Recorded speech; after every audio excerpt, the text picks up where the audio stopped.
did before that many people have, because he's a professional speaker. So much so that I believe that he's won the, for 4 years, the Public Speaker of the Year. Yeah, that's pretty impressive. So let's hear what you've got to say. Thank you very much. Made me sound so good, even I'm looking forward to hearing what I can say. My name is John Bell. I am non-medical. But for the last, I don't know how many years, I've been going around collating best practice from people like you. I've just finished my first book.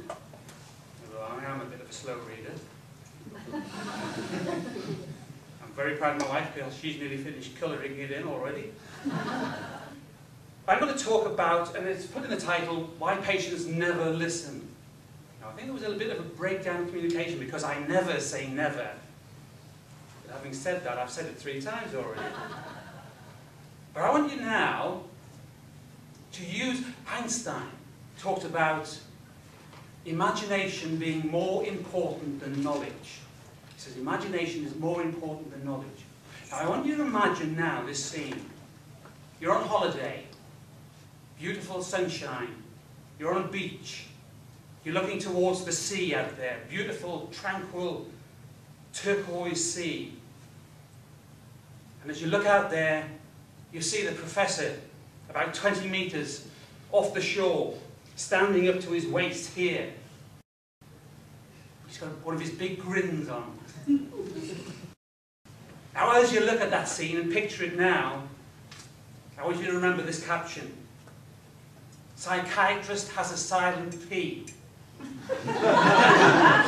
Now, any time in the future, if you actually feel as if you are vulnerable because you have an academic, a professor sitting in front of you, I want you to picture that. I want you to picture that scene and that grin. Because already I've given you a lesson in communication skills.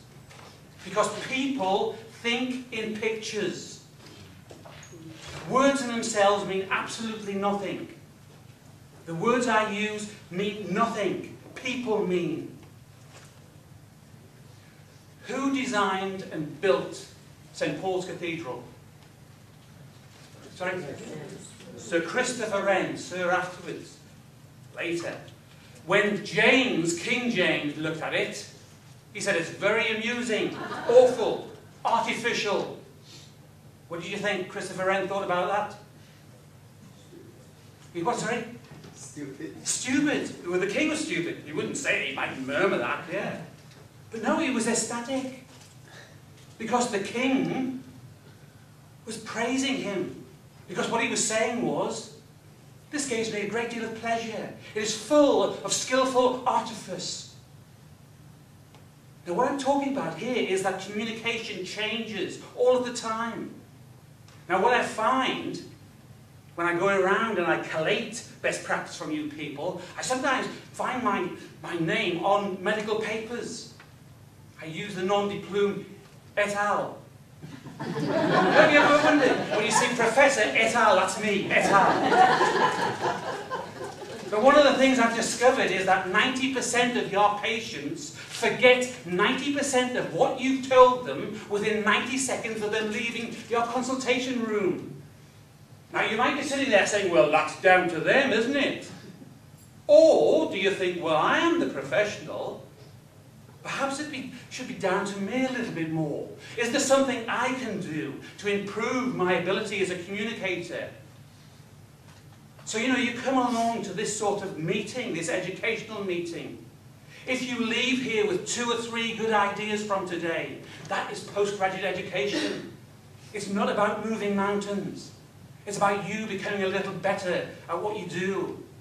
Now, generally what I find is those people who are in the medical profession are good at communicating.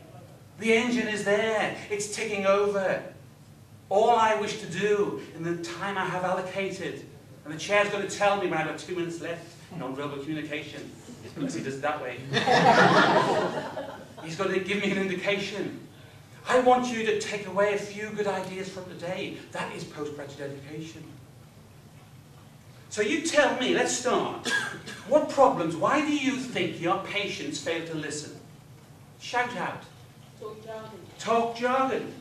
Who talks jargon? The doctors or the patient? The doctor. The doctor? It's true. You know, if I go along to see my doctor and he asks, how's your libido? Oh, doctor, I didn't get them in time. Wallflowers came up a treat. Gobbledygook, jargon.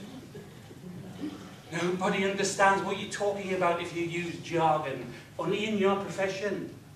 You know, I come from the northeast of England, you can probably tell already with my accent, can you? Yeah? Anybody from the northeast here? Strong connection. Sorry? Born in the northeast. You were born in the northeast.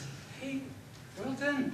You've got to give them something, you know, little corn pellets. What do you think about this electricity then? Born in the northeast. You know, my accent is, I love it. You've got accent and you've got dialect. Accent is the way people pronounce the word. Dialect is when they change a word. So we're getting into the conversation and, you know, back in the northeast, Grand Bell. We lived in a village called Washington, a bit of a miner's village, very small.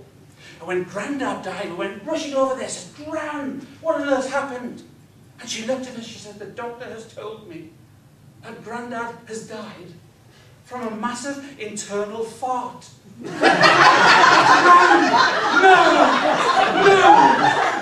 We had to leave the room, we couldn't hear anything. It later transpires on the death certificate what? Grandad died from myocardial infarction, which apparently is heart attack. But why that doctor had to use jargon with my gran? Because till the day she died, you alright? This lady might need medical help in a minute. The day she died, she believed that Grandad went with a massive internal